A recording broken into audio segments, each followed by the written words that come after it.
जय साई राम। जय गुरुदेव दत्ता। गुरुर् ब्रह्मा गुरुर्विष्णु गुरुर्देवो महेश्वरः। गुरु साक्षात् परब्रह्मा तस्मै श्री गुरुवे नमः। समर्थ सद्गुरु சீரடி சாய்பாபாவின் சரித்திராமிருதம் அத்தியாயம் 11. பிறவியின் நோக்கம். 84 லட்ச உயிரினங்கள் கடவுள்களால் படைக்கப்பட்டு பூமியிலும் வானத்திலும் நரகத்திலும் உழன்று கொண்டிருக்கின்றன. அவரவர்கள் பாவ புண்ணிய காரியங்களின் எதிரொலியாக நல்லது கெட்டதை அனுபவிக்கிறார்கள். பாப புண்ணியங்கள் சமமாக வரும் பொழுது மனுஷ ஜென்மம் உண்டாகிறது. நிறைய புண்ணியத்தை சேர்க்க சந்தர்ப்பம் கிடைக்கிறது. கடவுளின் தன்மையை அறிந்து அவர் புகழ் பாடி அவரை அடையும் பாக்கியமும் கிட்டுகிறது. இதனால் தேவர்களுக்கும் மனுஷ ஜென்மத்தின் மீது பொறாமை, பசி, தூக்கம், கலவி, பயம் இவை 4ம் எல்லா ஜந்துக்களுக்கும் பொதுவானவை. ஆனால் மனிதனுக்கு அறிவு என்கின்ற தனித்தன்மை ஏற்பட்டு அதனால் எல்லாவற்றையும் அறியும்படி ஏற்படுகிறது. கடவுளை காண்பதில் முயற்சி செய்யவும் அறியவும் உதவுகிறது. உலகத்தில் அழியும் தன்மைகளை கண்ணால் காண்கின்றான். உண்மை பொய் இவற்றிற்கு வித்தியாசம் தெரிகிறது. கடவுள்களுக்கு எல்லாவற்றையும் படைத்த பிறகும் திருப்தி ஏற்படவில்லை. ஏனென்றால் எந்த ஜந்துவும் கடவுள் தன்மையை உணர்ந்து நடக்கவில்லை, கடவுளை நினைக்கவில்லை, லீலைகளை புகழவில்லை. மனிதனே இவற்றையெல்லாம் அறிந்து உணர்ந்தவனாகின்றான்.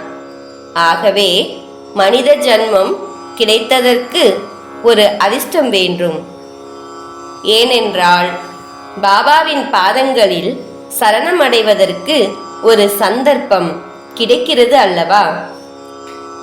மனுஷ ஜென்மத்தின் முக்கியத்தை உணர்ந்து மரணம் தவிர்க்க முடியாதது என்று உணர்ந்து நாம் பிறந்ததின் பயனை அடைய எப்பொழுதும் முயற்சி செய்து கொண்டே இருக்க வேண்டும். முழு சாதனை செய்ய வேண்டும். சோம்பலை விட்டு இரவும் பகலும் பாபா நாமஸ்மரணை செய்து கொண்டே இருக்க வேண்டும். இதில் தவறினால் மிருகத்தை விட கேவலமாகி விடுவோம். இவற்றையெல்லாம் சுலபமாக அடைய நமக்கு சிறந்த குரு ஒருவர் வேண்டும். அவரே பாபா. தேவாதி தேவன் மத சம்பந்தமான புத்தகங்கள் எவ்வளவு படித்த போதிலும், மகா காவியங்கள் எவ்வளவு கேட்ட போதிலும் ஏற்படாததை பாபாவை நினைத்தால் சுலபமாக அடையலாம்.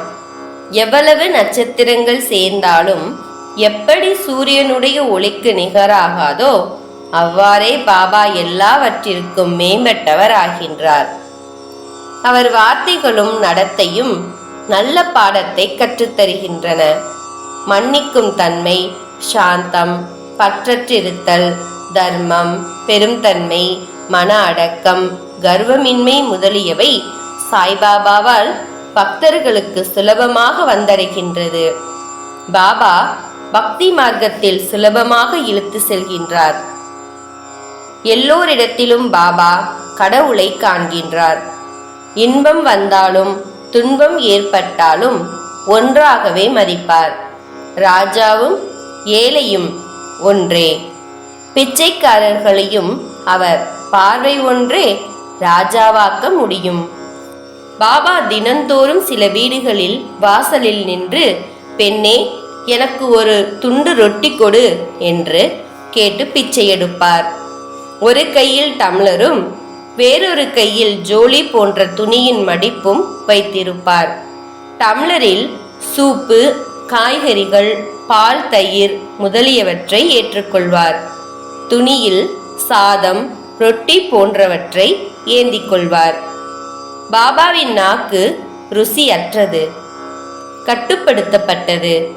கிடைத்த எல்லாவற்றையும் ஒன்றாக கலந்து சாப்பிடுவார். கிடைத்தவற்றை ஒரு பானையில் சேர்த்து நாய், பூனை, காக்கை இவைகள் சாப்பிட உதவுவார். மசூதியை பெருக்கி வந்த வேலைக்காரி தினமும் 10 அல்லது 12 ரொட்டி துண்டுகள் எடுத்துச் செல்வாள். ஆனால் பாபா ஒன்றுமே சொல்ல மாட்டார்.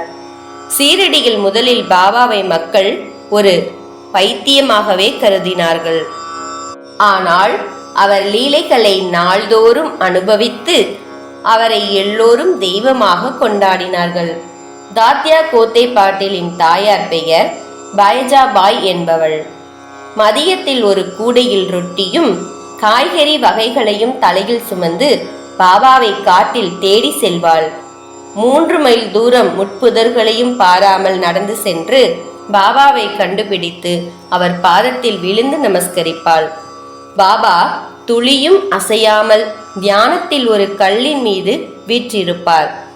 அவர் முன் பைஜாபாய் ஒரு இலையை பரப்பி கொண்டு வந்த உணவை வைத்து பாபாவை சாப்பிடும்படி கட்டாயப்படுத்துவாள். அவள் சேவையும் நம்பிக்கையும் மிகவும் ஆச்சரியமானது. ஒவ்வொரு நாளும் இதை தொடர்ந்து 3 வருடங்கள் சேவை செய்தாள். இவளின் தொண்டினை பாபா மறவாமல் அவளுடைய மகன் தாத்யா கோட்டிலின் முன்னேற்றத்திற்கு உதவினார். தாயும் மகனும் மிகுந்த நம்பிக்கையுடன் பாபாவை கடவுளாகவே துதித்தார்கள்.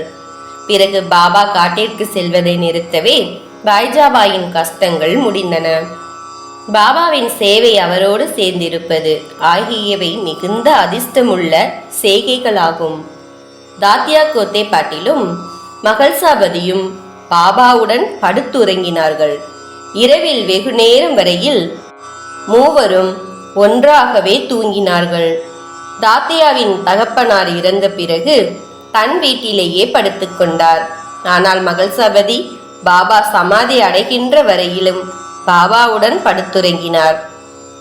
ரகதாவில் உள்ள சந்திரபான் சேட் என்கின்ற மார்வாடியிடம் பாபாவிற்கு அன்பு அதிகம். இறந்த பிறகு அவருடைய சகோதரன் மகனான குசால் சந்த் மார்வாடியிடமும் அன்பு வைத்திருந்தார். சில சமயங்களில் பாபா மாட்டு வண்டியில் வேண்டிய சிலருடன் ரகதாவிற்கு செல்வார். அக்கிராமத்தினர் பாபாவை பாண்டு வாத்தியத்துடன் வரவேற்று ஊர்வலமாக அழைத்துச் செல்வார்கள். பிறகு குசால் சந்த் தன் வீட்டிற்கு பாபாவை அழைத்து போய் உயர்ந்த ஆசனத்தில் அமரச் செய்து நல்ல உணவை பரிமாறச் செய்து பிறகு சந்தோஷமாக சில நேரம் பேசியிருந்து பாபா சீரடிக்கு திரும்புவார். ஒரு சமயம் தீட்சிதர் வாடாவில் தீட்சிதரின் மனைவி வந்து தங்கினாள். தீட்சிதர் வாடாவின் மேல் மாடியில் தீட்சிதர் தங்கி வந்தார். ஆனால் அங்கு பெண்கள் ஒருவரும் மேல் மாடிக்கு போகக்கூடாது என்று நியதி இருந்தது. அதனால் பாபாவிடம் சில பக்தர்கள் தீட்சிதர் மனைவி மேல் மாடிக்கு சென்று தீட்சிதருடன் வாடாவில் படுக்கலாமா அல்லது தீட்சிதர் கீழே இறங்கி மனைவியுடன் படுத்துறங்கலாமா என்று கேட்டார்கள். பாபா தீட்சிதர் தனியாகவே மாடியில் தூங்க வேண்டும் என்றும் அவர் மனைவி மேலே போகக்கூடாது என்றும் உத்தரவிட்டார். ஆக பாபா தீட்சிதருக்கு கூடிய விரைவில் பிரம்மச்சரியத்தை கொண்டு வந்தார். குருக்கடாட்சம் பரிபூர்ணம். ஜெய் சாய்ராம். ஜெய் குரு தேவதத்தா. அனந்த கோடி பிரம்மாண்ட நாயக ராஜாதிராஜ யோகிராஜ பரபிரம்ம ஸ்ரீ சச்சிதானந்த சத்குரு சாய்நாத் மகராஜ் கி ஜெய்.